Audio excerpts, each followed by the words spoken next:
आज मैं आप सबके लिए लेके आई हूँ वाइट बिरयानी की रेसिपी। वाइट बिरयानी का ख्याल आता है, लोगों के जहनों में ये ख्याल आता है कि वाइट बिरयानी फीकी सी होगी, तभी इसका नाम वाइट बिरयानी है। लेकिन आज हम बनाने जा रहे हैं चटपटी सी वाइट बिरयानी। हेलो एंड अस्सलाम वालेकुम एवरीवन, आसिया आपको वेलकम करती है आज की इस वीडियो में। आज मैं आप सबके लिए लेके आई हूँ चटपटी सी वाइट बिरयानी की रेसिपी। तो आइए देखते हैं वाइट बिरयानी बनाने के लिए हमें कौन कौन सी चीज़ें चाहिए। सबसे पहले चाहिए जी हमें गोश्त, और यहाँ पर तकरीबन 1 से 1.5 किलो मैंने बीफ का गोश्त लिया है। और यहाँ पर गोश्त में मैं डाल रही हूँ 2 अदद प्याज, जिनको मोटा मोटा काट लिया है। और साबुत लहसुन के 2 पीस डालेंगे इस तरह से। आप चाहें तो इनको अलग अलग करके भी डाल सकते हैं। और यहाँ पर मैं डाल रही हूँ 10 अदद हरी मिर्चें। तो यहाँ पर सबसे पहले मैं वाइट बिरयानी के लिए यखनी बना रही हूँ। यखनी में कुछ स्पाइसेस जाएंगे।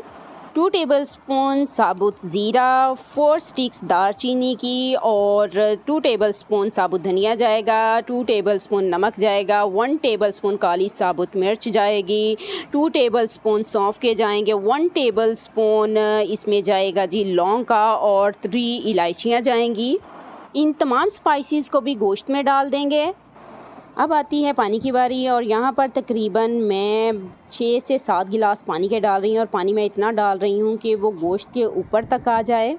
इन तमाम स्पाइसेस को मिक्स कर देंगे, और इसके बाद कुकर का ढक्कन लगाना है, और तकरीबन 15 मिनट के लिए कुकर में हमने गोश्त को गलाना है। आप चाहें तो ऐसे भी गोश्त को गला सकते हैं।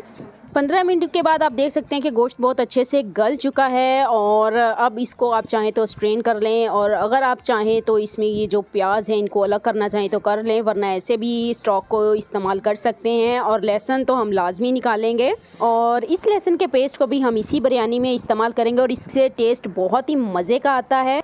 यहाँ पर मैंने एक बर्तन में 1 कप ऑयल डाल दिया है, और 4 से 5 बे लीफ यानी कि तेज़पात डाल दिए हैं, और 4 अदद बड़ी इलायचियाँ डाल दी हैं। और इनको तकरीबन 1 से 2 मिनट के लिए फ्राई करना है। और यहाँ पर अब मैं प्याज डाल रही हूँ, और यहाँ पर प्याज लिए हैं तकरीबन मैंने 4 अदद, और उसको इस तरह से काट लिया है। और प्याज को हमने इतना फ्राई करना है कि इनका कलर जो है थोड़ा सा हमने चेंज करना है, यानी कि कलर को ट्रांसपेरेंट करना है। प्याज़ों का कलर चेंज हो जाए तो जो लहसुन हमने यखनी से निकाला था उसका पेस्ट बनाकर वो भी 1 चम्मच डाल दिया। और इसके अलावा हम 1 टेबलस्पून लहसुन और अदरक का मज़ीद पेस्ट डाल रहे हैं, और इसको भी तकरीबन 2 मिनट के लिए हम फ्राई करेंगे। और यहाँ पर अब मैं डाल रही हूँ प्याज़ों के अंदर गोश्त, और गोश्त को हम तकरीबन 15 मिनट के लिए फ्राई करेंगे या भूनेंगे। और यहाँ पर अब मैं डाल रही हूँ 2 टेबलस्पून ज़ीरा पाउडर, 2 टेबलस्पून धनिया पाउडर। इन दोनों को मैंने एक साथ पीस लिया था। और यहाँ पर अब मैं डाल रही हूँ तकरीबन 4 टेबलस्पून हरी मिर्च का पेस्ट। जी हाँ, हरी मिर्च का पेस्ट डालने से हमारी जो बिरयानी है वो चटपटी सी बनेगी, और बिल्कुल भी फीकी नहीं बनेगी। टेस्ट के हिसाब से आपने हरी मिर्च को डालना है। जायफल पाउडर यहाँ पर मैं डाल रही हूँ 1 टेबलस्पून। तकरीबन 20 मिनट गोश्त की भुनाई करने के बाद अब यहाँ पर मैं 1 प्याली दही की ऐड कर रही हूँ। दही डालने के बाद गोश्त को तकरीबन 5 मिनट के लिए और पकाएंगे। दही हमने इसलिए डाला है कि इससे थोड़ा सा ग्रेवी में इजाफा होगा। दही का पानी भी सूख चुका है, और यहाँ पर अब मैं जो स्टॉक हमने बनाया था यानी कि जो यखनी बनाई थी वो डाल दी है। स्टॉक डालने के साथ ही चावल भी डाल देंगे। 1.5 किलो हमने गोश्त लिया, और 1.5 किलो ही हमने चावल लिए हैं। आप चाहें तो 1 किलो में भी ये रेसिपी बना सकते हैं सेम इसी तरीके से। यखनी में चावलों को अच्छे से मिक्स करना है। यखनी में भी हमने नमक डाला था, और यहाँ पर मुझे नमक थोड़ा सा कम लगा, तो यहाँ पर मैं तकरीबन मैंने 3 चम्मच और नमक के डाल दिए। आप अपनी मर्ज़ी के मुताबिक डाल सकते हैं, कम या ज़्यादा नमक को कर सकते हैं। और मिर्ची को भी आप चेक कर सकते हैं। यहाँ पर मैंने हरी मिर्चें भी डाल दी हैं।